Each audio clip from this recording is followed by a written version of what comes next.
Hi everyone, my name is Cristina Requelme and I am a Parent Academy Specialist, and today we're in my kitchen and we're going to be making some Cuban style picadillo. Now this is a really simple recipe. Picadillo actually means cut, like pica is the Spanish word for cut, and it means that you're pretty much cutting up the meat. It's a really simple dish that you can change in various ways. We're going to be talking about some substitutions that you can make to the dish if you'd like. The recipe that I'm going to be doing today is the one that my family personally likes, but again, I'll be talking about different like substitutions, additions, omissions that you can make to the recipe in order to make it your own. So on that note, let's go ahead and let's get cooking. Okay guys, first things first, we are gonna start with the base of our picadillo, which is a sofrito. A sofrito, it is the base for a lot of Cuban cooking. And it's pretty much tricolored peppers, onions, garlic, and olive oil. So we're gonna start off by cutting our peppers. As you can see, I have some onions, I have some red peppers, green peppers, and I snuck a little orange peppers in here somewhere. You can also include yellow peppers as well, as long as they're not the spicy kind of peppers. You're good to go. So you can leave them like this in this kind of bigger slice, or you can choose to mince them. Now I'm gonna choose to mince them.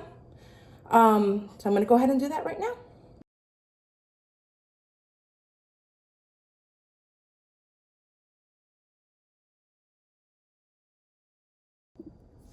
All right, guys, the peppers are chopped up real small. I don't know if I would call it minced, but very, very finely chopped. And so this is what I'm gonna put into my sofrito. But before we continue, I wanted to go over a little parent hack. I know some of us are parents on the go. We're always in a rush. We gotta cook dinner real fast.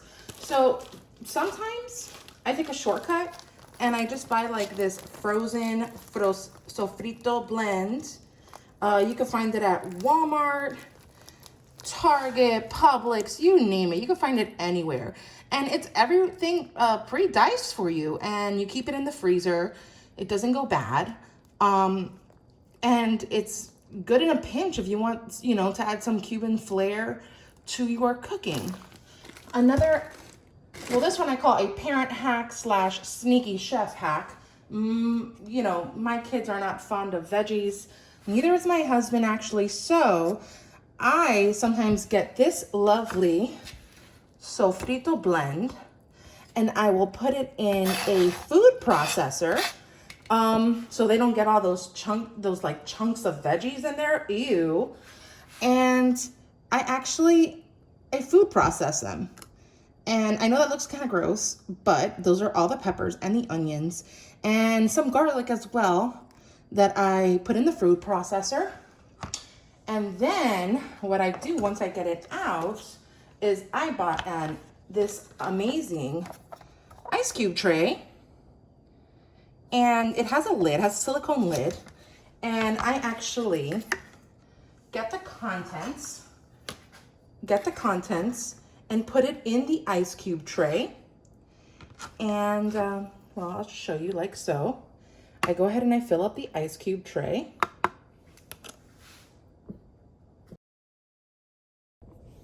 All right, so there we go. I filled up the ice cube tray with the sofrito. I don't want to tilt it too much. So as you can see, it's all filled in there.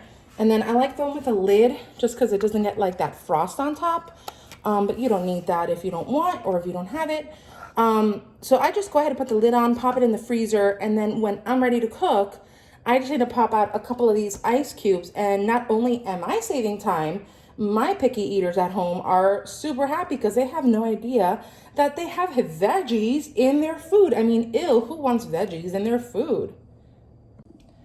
All right, so there are many ways that you can make a picadillo. Today I'm gonna choose to make it with potatoes. You can really make a picadillo.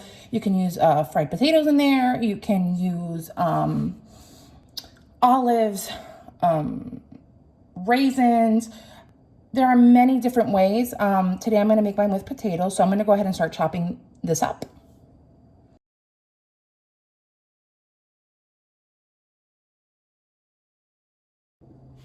Alrighty, as you can see, I've used about half the potato. And I have tried to get it small. It should really be about this size. Not too big, not too small. Some of the bigger pieces, if you want, you can cut them in half. It really just makes it or helps it to cook quicker. So I'm just gonna go ahead and I'm gonna cut up some of these bigger pieces before we continue.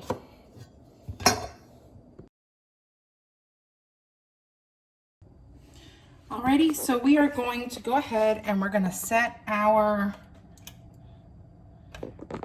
temperature at a medium. And we are going to go ahead and let this pan here heat up a little bit. And then we're gonna add some olive oil, our sofrito mixture, garlic, and our potatoes. All right, now that our our pan is nice and hot, I'm gonna go ahead and I'm gonna put some Spanish olive oil. Any kind will do.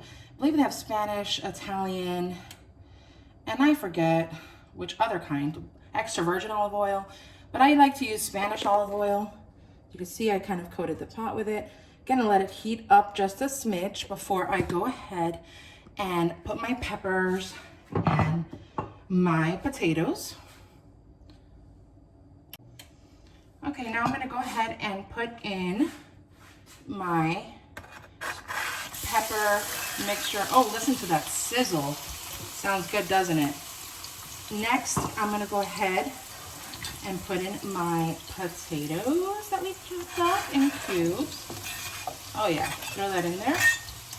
And last but not least, I'm going to go ahead and I am going to throw in some minced garlic. Now you can buy garlic head and mince your own garlic, but honestly, I'm a mom, and again, ew, veggies. So I just go ahead and I buy the pre-minced garlic, toss that in there, and Cuban cooking can never have too much garlic, so I put a good amount in there. And let's go ahead and look at that mixture sizzle. Oh yeah. So now what we're going to do is we are going to grab a spoon and we are going to saute everything in there. You're gonna just keep stirring that. And what we're looking for here is you want those peppers to be almost translucent. You want the potato to be soft. The whole point is I could take a spoonful of this and it'll all just be soft. The potatoes, we want to get a nice golden color. We want to get them cooked. This is when they're going to do their most cooking is here. And they're also getting a lot of flavor from the olive oil. Look at that. From the olive oil, from the peppers, from the onions, from the garlic. They're also just like soaking in all that flavor. Alrighty, so we have sauteed everything. As you can see, it has a golden color. We are ready to put in our meat. I'm putting in about 1 pound of ground beef. And we're gonna just picadillo. Pica comes from the word cut in Spanish. So you're pretty much just cutting up the meat. You're making it into like almost like little pieces of meat.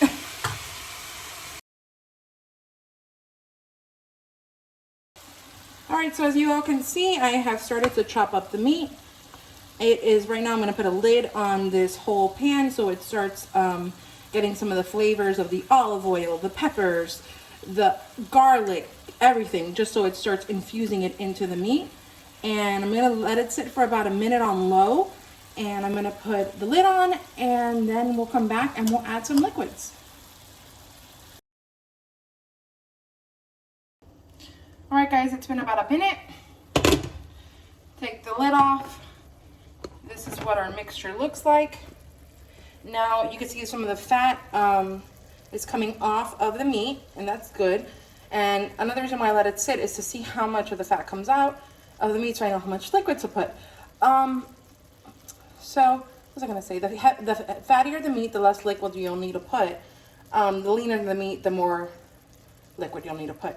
So we're gonna go ahead here. I'm gonna set this down and I'm gonna add a little bit of beef broth and a little bit, you can actually use bone broth, which is actually what I use, bone broth, beef bone broth, or you can use vegetable broth, chicken if you'd like. I prefer the bone broth as opposed to the beef stock, just because I think it's more flavorful. And now we're gonna add something that, not quite sure if Publix sells it, or Walmart, but it's a cooking wine is what it is. It's golden cooking wine. And I found this at Rose. Any other cooking wine will do.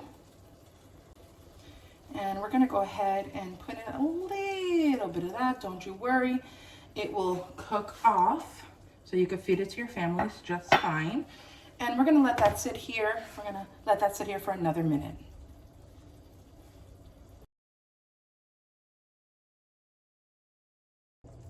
Alrighty, now it's time to add some more fun flavors in here. I'm gonna add a little bit of tomato paste. Give it that beautiful picadillo color, plus a little bit of sweetness from the tomato. And then we're gonna add now a bunch of fun flavors. You could just do straight up adobo seasoning with pepper. However, I like to stray and kind of do my own thing. So I'm gonna go ahead and do that. I'll walk you guys through it. So again, you can either do adobo or you can kind of create your own flavors to your own personal tastes. Okay, so I usually add a little bit of salt. Again, the salt is gonna be to taste. I add, no judgment please, a little bit more garlic because like I said, Cuban cooking and garlic, it just goes. And then I like to add a little bit of parsley for a fresh flavor, even less oregano, just a dash of oregano leaves. You can also do fresh herbs. I just have the ones that are in the bottles done for you already because it's just quick, but you can absolutely 100% do fresh herbs. And then I do a teeny tiny, and again, you can do more if, again, this is all to your taste, a teeny tiny pinch of cumin. I'm not a huge fan of cumin, however, it is part of Cuban cooking. And then the most important part of this meal, I think, is to put in a bay leaf. This is almost in every Cuban meal that you can ever think of. I throw in the bay leaf, and my mother, when we were kids, used to always say, whoever gets the bay leaf on their plate has to do the dishes. So let's hope that I don't get that bay leaf. As you can see now, it is starting to come together. It is starting to look like a Cuban picadillo with that beautiful red tomato sauce color, the potatoes, the dreaded bay leaf, of course. And we're just gonna leave it in here on a low temperature, just so everything just keeps cooking and absorbing all these flavors that we just added. All right, and now we're done. We have this beautiful, beautiful picadillo right here with our potatoes. Now, when you make the picadillo with potatoes, it might be a little bit more thick than if you don't, because the potatoes do absorb a lot of the liquids. But this is pretty much it. We're gonna go ahead and plate this and get it ready to eat. Yum, yum. All right, so here we go. We have our beautiful plate of picadillo. I have chosen to put it over a bed of white rice, which is a very traditional way to eat the picadillo. And I wanted to say, I'm just gonna leave it right here so you guys can see. You can, again, customize this in any way that you like. Some people add raisins, some people add olives. I've even seen people add ketchup before. And you could serve it over rice. You could serve it over, I've done spaghetti squash, picadillo over spaghetti, cooked spaghetti squash is really good. brown rice. You can even use this recipe for tacos if you add a little Tex-Mex seasoning to it. And if you want to keep the Latin flair, you can always put it inside of your empanadas.